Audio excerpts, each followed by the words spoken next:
Hi, my name is Jeff Sugg, and I'm a projection designer.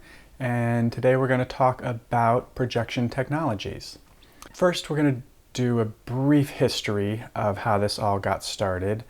And then we're going to talk about display devices and media servers, what I like to call the pretty side of the technology. And then we're going to go over the behind the scenes tech, which is stuff like the networking, distribution, systems integration, and other stuff like that. So first, a little bit of a history. This all kind of goes back to the camera obscura, which that term itself was coined in the early 17th century, but the technology inevitably was around much earlier and all the way back to prehistoric times, I'm sure. But it's basically a dark room with a hole in the wall. Sometimes it has a lens, but it basically allows the sunlight to be reflected off the scene outside and then reflected back off those objects through the hole in the wall and onto some sort of surface inside of the dark room. The image is projected upside down in that room, which is always an interesting thing. And then, it's the same principle as pinhole cameras, which people are more familiar with. And then it's also worth mentioning the magic lantern, which is an early slide projector, also from the 17th century, that used colored plates, glass plates, inside of a box that also had a light source. So in the bottom left here, you'll see an image of the box itself. And there's the light, there's the reflector to focus the light, and then the glass plate would go in front of that by the lens. And this technology, and on the right here, you'll see a multi-slide reel, essentially. And this stuff just got brighter and brighter as a light source did. So it was first invented when it was flame-based lights, oil lamps, limelight then, and then eventually arc lights were used, and then incandescent lights eventually. But this is the precursor to the slide projector, to the panny projector, and to all sorts of things that eventually became the ways in which we use projection today. Another thing worth mentioning is just some optical magic. This image you see here is a shot depicting Pepper's ghost, which is a very famous effect that was first done in the 1860s by John Henry Pepper. And it was done as a sort of ghost manifestation technique. And you'll see in the front here, between the performer and the audience, is a large sheet of glass. So that glass would be completely invisible to the audience. And down below, you're seeing the image of the ghost that's then reflected in that glass to appear like it's on stage with the performer. This technology has had a real renaissance recently and is being referred to as holograms these days. It's very much not a hologram.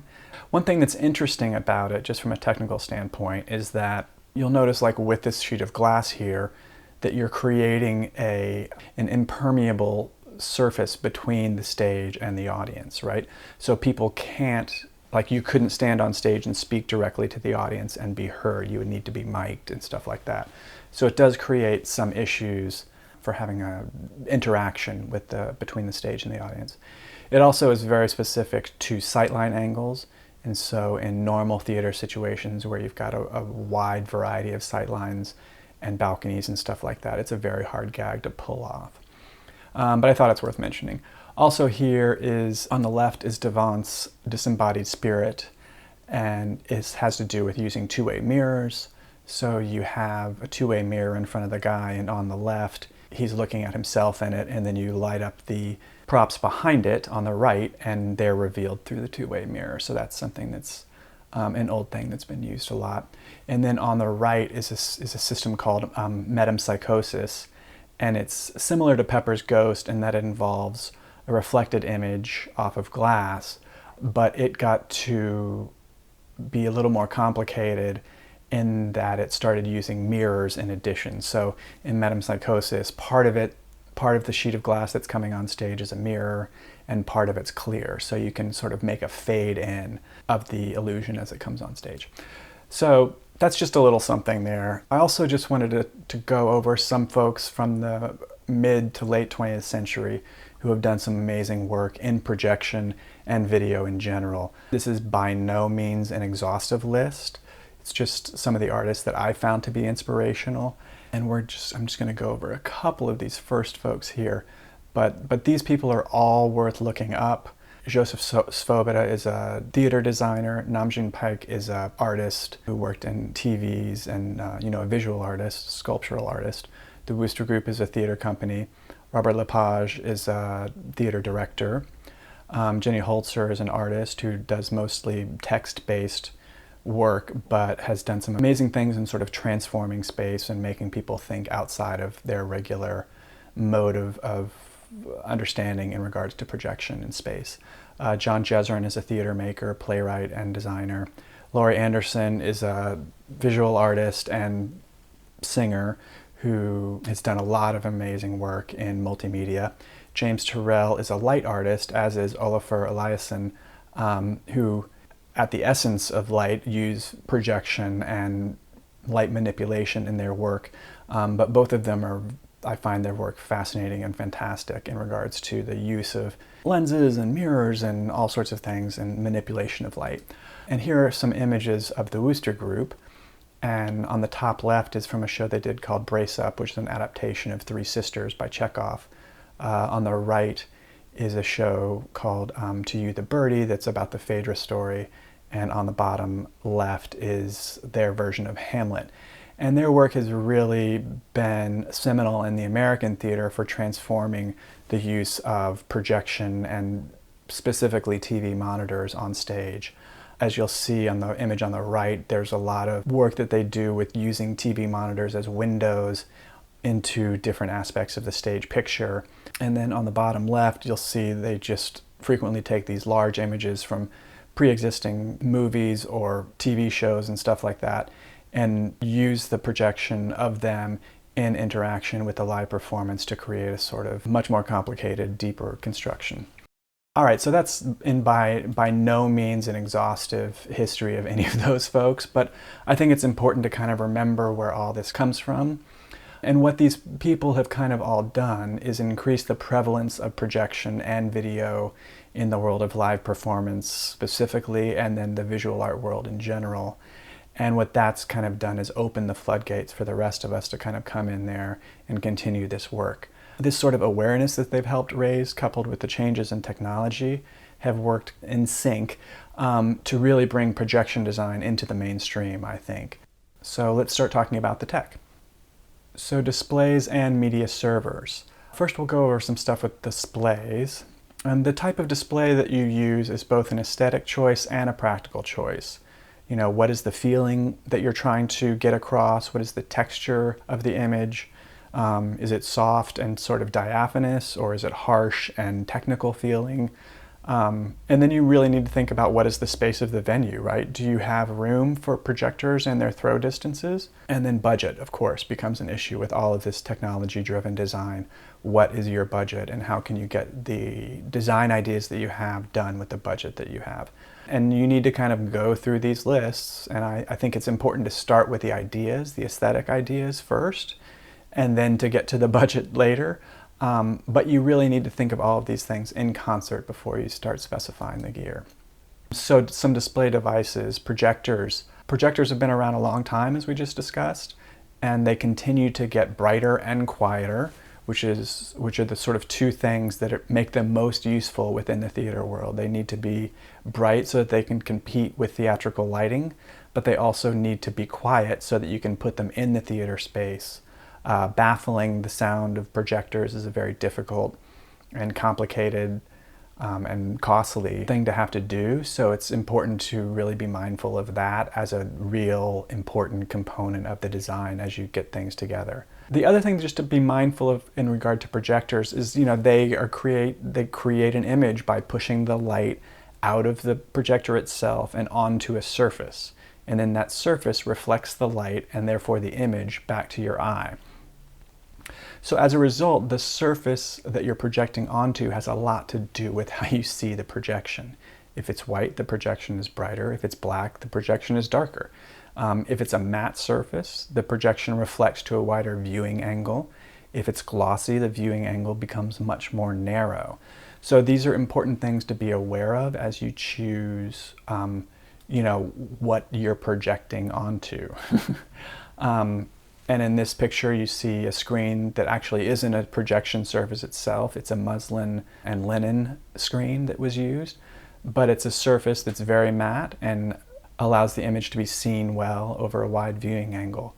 And screens are obviously the easiest place to put images because they're designed to receive that image for both their special screens for front projection and special screens for rear projection. And you need to be mindful of all of those things as you start to make those design choices. Another place to project onto is the scenery itself. So in this is an image from 33 Variations that I used in another lecture as well. But it's a large open stage with a lot of scenery on it, and in this image we've chosen to project all across all of that scenery. And it's not exactly projection mapping, which we'll talk about next. It's just sort of throwing the light and the image across the scenery. I find this can be really fantastic in a lot of circumstances, and you can have results that you never imagined. Because when you put the projection onto different scenery, you're going to see it on different levels. It'll splash across different shapes, and the distortion of it as it goes onto round objects or slanted objects can be really interesting from a visual standpoint. So in some ways, this can be more interesting than doing projection mapping for me, especially when you're trying to get ideas across or have aesthetic choices that aren't exactly normal in the box kind of ideas. Frequently, I've also used slide projectors and video projection as side light in the way that you have dance side light.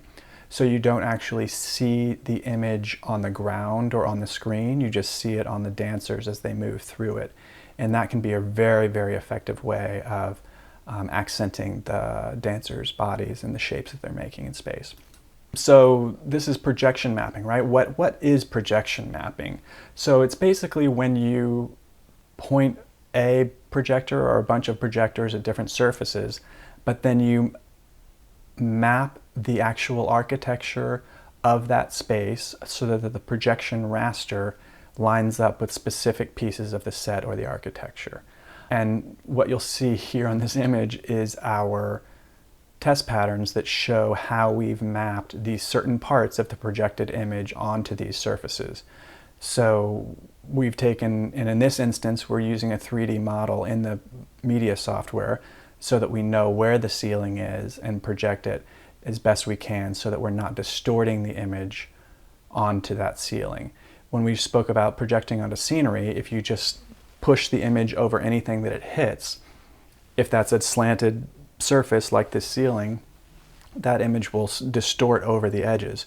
When you do projection mapping, what you're doing is correcting the image and the geometry of it so that it doesn't distort as it goes over that large slanted area, but it actually appears to be regular. And if you're going to go into the world of projection mapping, then this can have a very big effect on the media server you use. All right, LED tiles are something that, 10 years ago were very uncommon in theater because of their price point, but their use in corporate events and, rock and roll and concerts and stuff like that has really made their development much quicker and their price point come way down, and we've started to be able to use them in theater a lot more frequently, and they've become a real asset for us. And one thing that they're obviously very good at is being bright. So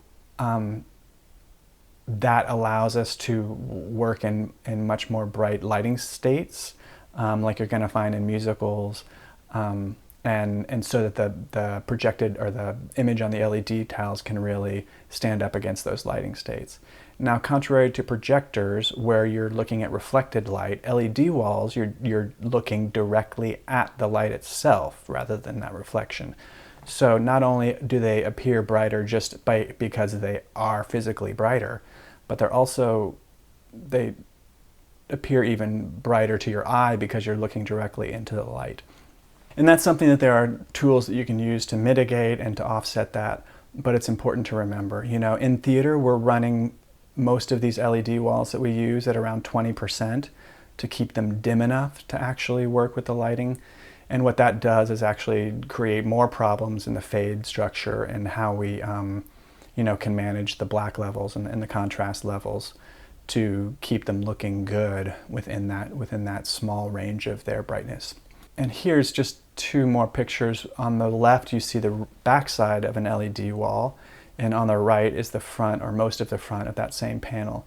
And in case you didn't know, LED walls in general are made out of a series of small tiles that all fit together to create the larger panel.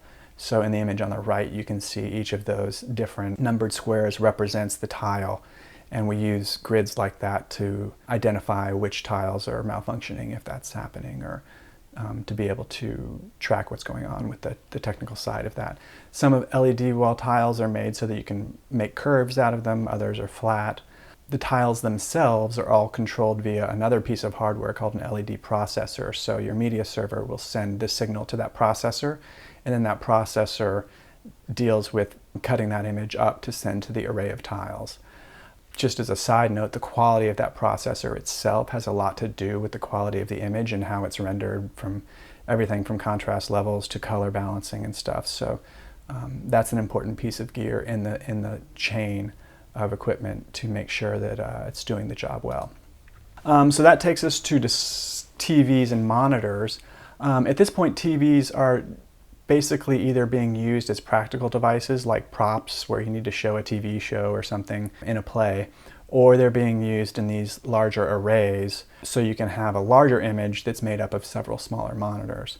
In this picture you see here, I believe there's 5 monitors there that are making up that image, and they're different sizes, and they're also in different directions. So some of them are portrait and some of them are landscape. And that can be a really interesting choice to make, just as far as breaking up the image and having interesting shapes on stage. Here's another example of a play in which we used TV arrays.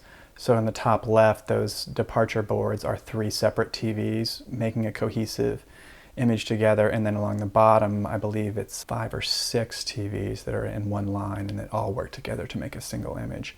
A benefit of having these monitor arrays over projection is that you can have a much higher contrast ratio with these TVs, and the brightness of them is obviously can be much brighter than projected images over these large areas.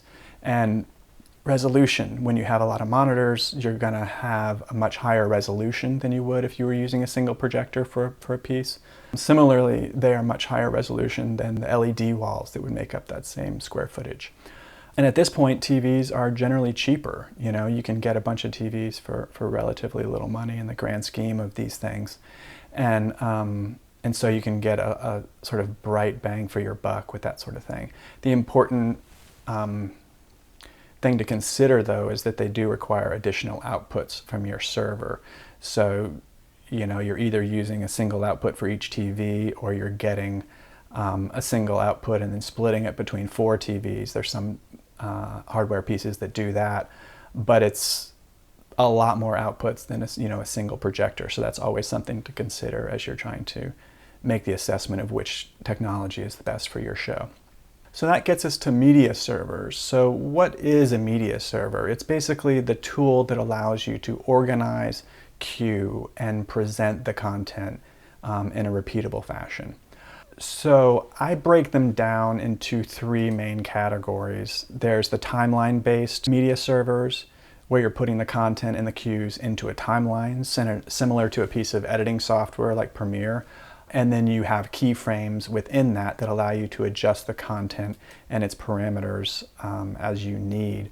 What you see here is a screenshot from a disguise show that I recently did, and the top half of the screen is the actual 3D model of the set, which was a room. So you see the 3 walls of the room and the windows there, and that's showing how the content is mapped onto that 3D space. And so it gives you a sort of live preview of what's happening coming out of the projectors. At the bottom, you can see the timeline, and each of those gray rectangles represents a separate piece of media or mask or something like that. And each of those can be manipulated with keyframes, like I said, and moved around and queued individually. Here is a watch out timeline and the programming screen, just so you can see the difference between that and disguise. Right here, at the top left, you see what's called the stage window, which shows you all the screen outputs, all those red rectangles. And at the bottom across there is the timeline. So this particular version of Watch Out is in 2D mode, and so what you're doing with all of this media and the timeline is just applying it to these surfaces in the stage window. And you're not doing any 3D manipulation or anything like that.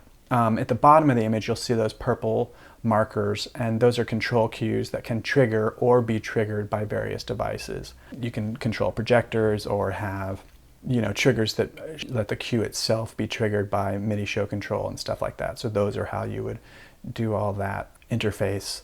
And the big difference between Disguise, like I said, and then this particular version of Watch Out that you're seeing is that Disguise does work in a 3D environment, as do a lot of media servers these days, whereas this version of Watch Out is working in 2D. And so it's just sort of a different frame of mind, right? If I wanted to do projection mapping in a 2D piece of media server, then you need to do all of the work of creating the content and the mapping stuff outside and bring it in.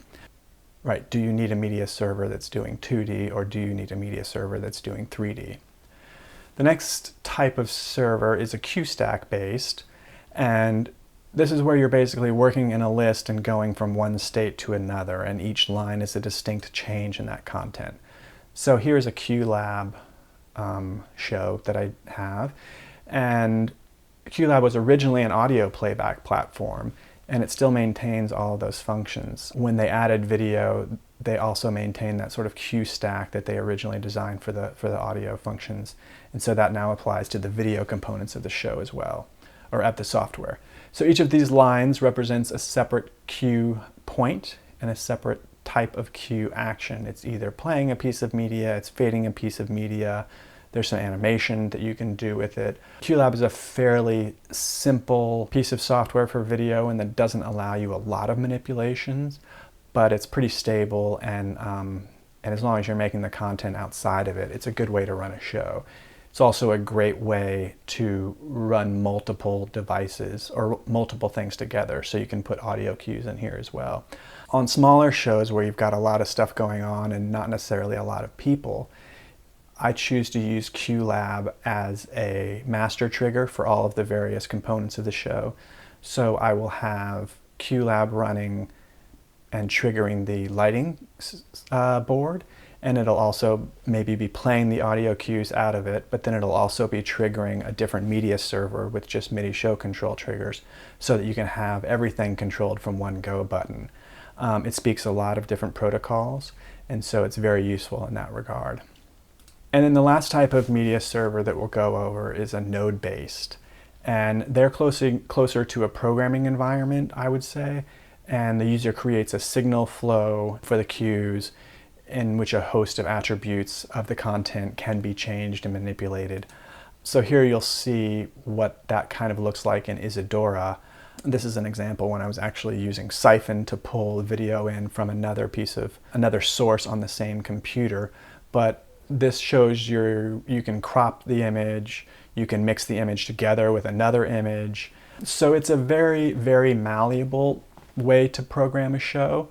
Isadora and what I consider its more robust cousin, Touch Designer, are malleable. They are extremely versatile, and you can dig into manipulating the content, and you can dig into different ways to control the content and all those parameters. But they do require a lot of processing power to do that. I don't have a lot of experience with Touch Designer, but I found for me Isadora is really useful for creating and trying out things in rehearsal rooms and in the early stages of the performance. It's very fast and agile, but then I'll go back and render the content and put it into a more user-friendly media server for running the show. Something where the operator won't have issues. If something goes wrong, they'll be able to fix it easily. The other thing that's great about node-based programming environments is they're really, really good for interactive setups where the content is reacting to input data like sensors and dynamic triggers. They're very, very useful for things like that, and we'll talk a little bit about the trigger stuff, or the sensors, in a little bit. So the important thing to remember about media servers is that they are just a tool, right? They do not create a good design on their own. And they're one of those things that's very appealing to try to get the biggest and the best. But I think it's really important to use what you can and to use what you're comfortable with. And so I think it's one of those things where I found that I'll have ideas about what I could get, and if I had X, Y, Z, I could really make a great show. And it's just kind of like, what do I have available? And I need to make the show with that. And the other thing is, a lot of smaller designs and early stage designers are going to be programming their own, so it's also important that you have a comfort level with the server itself if you're doing that kind of thing. As I got further into my career, and this was only a couple years ago, it was a big deal for me when I moved onto a media server that I didn't know how to program, because that meant that I wasn't getting in the programmer's face about the minutia of what he or she was doing on that programming side. I was just looking at the stage and being a designer. And that was a big step for me, because I was able to look away from the computer screen and look at the stage and really kind of think about things in a more productive and cohesive way. I will just add one note here about both Keynote and PowerPoint. They're just presentation softwares for things like what I'm doing right now. But they're not something to cast aside when you're thinking about media servers, right? They're both very useful, they're very easy to use, and they're everywhere. And they can do all the simple queuing tasks, they can do fades, they can do loops, they can do all these little things that are very useful in simple systems. And so I just want to say that you don't worry about using something like that if that's the tool you have. I think it's a completely valid tool for the job if you understand its constraints and work within them. All right, so now we're going to move to what I've called behind the scenes tech. And we're going to talk about some camera stuff and systems integration, and then sensors, and then distribution, both signal distribution and network distribution. So let's start with cameras, and a lot of, there's a host of varieties of cameras you can use. Frequently we'll use PTZ, pan tilt zoom cameras, cameras with operators, or spy cameras are also very useful. In this image you'll see we had a lot of cameras mounted on the mic stands at each of the places of the various musicians, so we could see up close and personal with them. Things that you need to be aware of as you use cameras in the show is, like with anything that you put on a big screen, the audience is going to always look at that big screen instead of on stage if they have the opportunity, and especially if you're putting a camera of something that's happening up there. So in this instance you'll see we've got two screens that are visible. There's a third screen in this show, but it was important that we kind of used the camera sparingly and moved it around so that you could keep your eye moving from screen to screen and then reminding you to look back at the stage, and to kind of create a fluid movement and allow the viewer to not get frustrated or distracted by the big image of the person up on the screen. When you use cameras on stage, you really need to be mindful of color correction and color temperature, and making sure the camera is calibrated properly and consistently so that it looks the same every night and looks good against the image that people are seeing on stage. And then, how do you usefully integrate these things into the show? This is an example of a live camera that we used in Tina, and we only used it at the very end of the show when we switched into concert mode. And it was only seen up in the top section of the balcony, and we put it up there to really help that part of the audience feel like they were inside of the show. They've been far away for the entire piece up in the balcony, and then once the concert started, we really wanted to let them feel like they were in the action. And also, just by the nature of this particular theater, as you'll notice, when everybody stands up, you can't see that performer down on the stage. So it was also really helpful to just show those people big and bold in the screen. Here she is, and don't worry about not being able to see her in person. We'll show her to you on this screen. Now, what that brings us to is the issue of latency, which is really important to talk about when you're using cameras. And you'll notice as he's clapping there, you're having a hard time. There's some delay between the media server on the screen here, the LED wall on stage, and his clapping live on the stage. And so that sort of thing is really important to keep in mind, especially if you're doing music or something where you need to have the image on stage and the actor on stage in complete sync. So those latency issues are very important, and they can cause a lot of problems if you're not aware of it. A big problem frequently happens when you use cameras to show the conductor in an orchestra, right? And if some of the musicians can't see that conductor, so you have a camera shooting on them and then a TV on the balcony rail or somewhere in the theater so the players can see them there. If there's latency between the conductor on stage and that TV monitor, you've got a big problem because people are reacting differently to the music that's all supposed to be happening at the same time. So that's a big issue to deal with, and one that's very useful to kind of think about going into the situation and one to test beforehand. All right, so systems integration. This is really about allowing the information from all the different departments to flow together. It also allows the information within your own department to flow easily from device to device. Some of the stuff that we do on bigger shows is from the scenic department, we'll get the raw automation data. And then if we're using black tracks, we'll get optical information of that camera array or information about particular pieces of scenery that are tracking around using black tracks nodes, so we can keep track of where that stuff is. From the lighting department, we'll use MIDI show control, also sometimes MIDI notes to control different aspects of content. OSC is becoming more and more consistently used. Streaming ACN can be useful in regards to using LED tape and other stuff like that.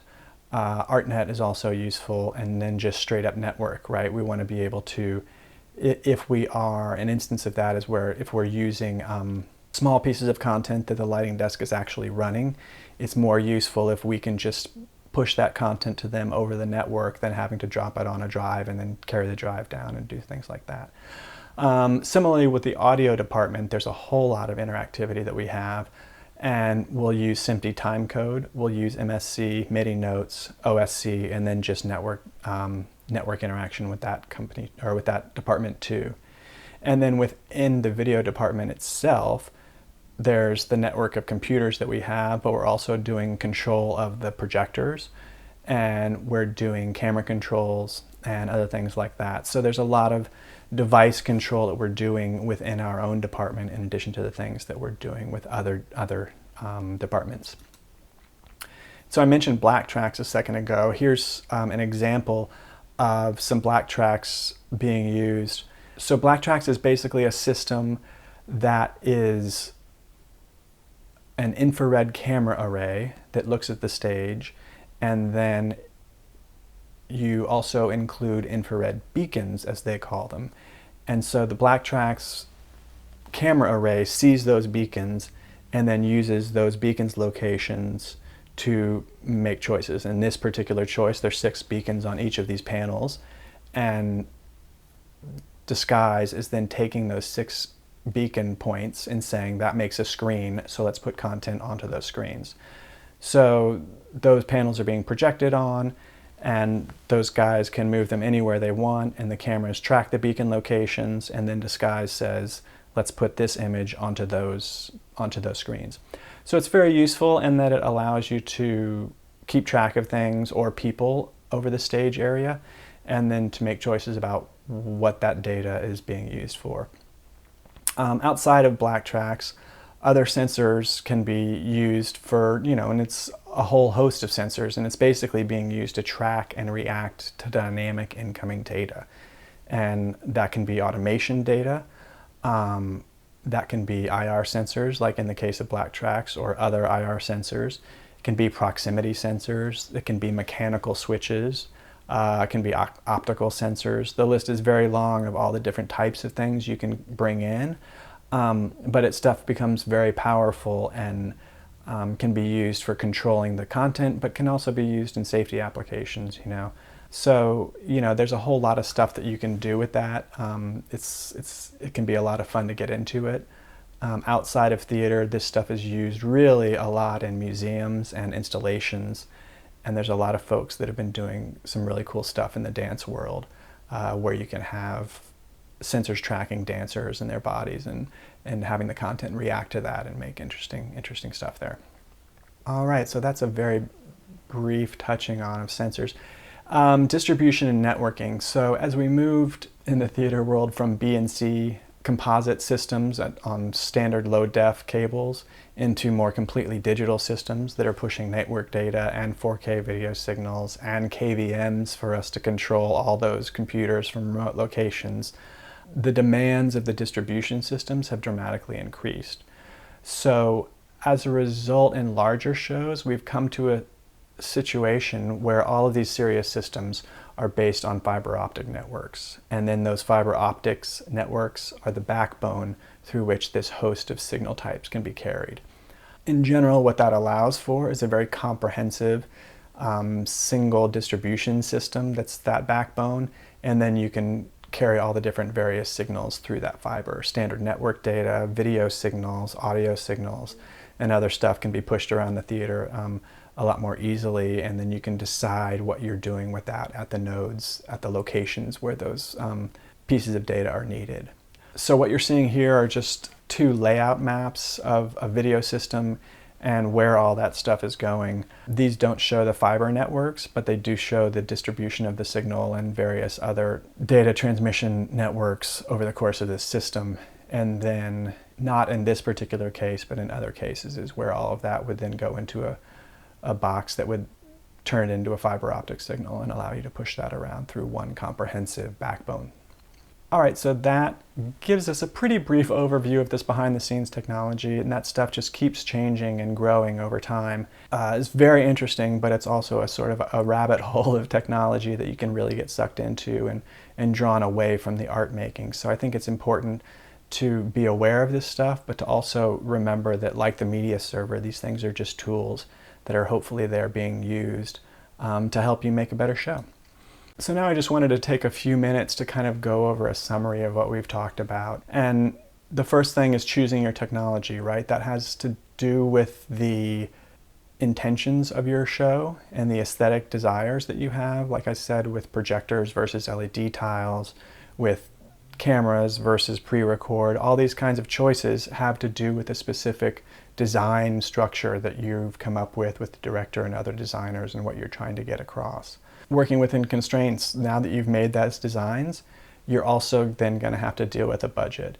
And frequently money is the biggest constraint, but there's also constraints that can come up with the size and shape of a theater or the number of people that are available. You know, some technologies take extra crew to run them, and so if you don't have that, then you can't utilize those. So I've always found that constraints for me are usually a very useful tool in getting my design work flowing. And when I spend time worrying about what I can't have, I frequently feel like that's the wrong direction to be worried about, right? Like, figure out what these constraints are as early as possible, and then you can make decisions to work within that. And then these last three things are just things that I feel are very strong and important facts of being a good theater maker. You need to show up on time, and you need to work hard and do your job when you're there, and you need to collaborate as much as you can with the people in your team and the other designers and artists in the room. You know, theater at its essence is a collaborative art form, so I think it's really important to bring all your ideas into the room and just to keep working together as much as possible. So that's the kind of summary that I've come up with, and that is the discussion of projection technology.